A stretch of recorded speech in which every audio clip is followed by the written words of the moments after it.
High কমিশনে ঢুকে জাতির পিতার ছবি নিয়ে অপমান করেছে। এত সাহস কোথা থেকে পায় আমি জিজ্ঞাসা করি।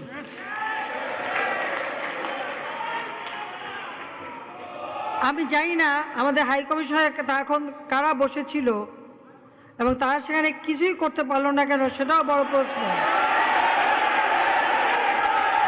আর আমি আমার প্রবাসী যারা বাঙালি, না আমার প্রবাসী বাঙালিদেরও আমি বলবো যে যারা এই ঘটনাগুলি ঘটিয়েছে তারা চলাফেরা করে না, তাদের দেখেন না। যে হাত দিয়ে জাতির পিতার ওই ছবি নিয়ে তারা ভেঙেছে, তাদের যা উপযুক্ত করা উচিত সেটা করতে হবে। কারণ জাতির পিতার নাম মুছে ফেলার চেষ্টা করা হয়েছিল, তো তারিখ যেহেতু দূরের কথা, ওর বাপ তো চেষ্টা করেছিল এই নাম মুছতে, ওর বাপও চেষ্টা করেছে।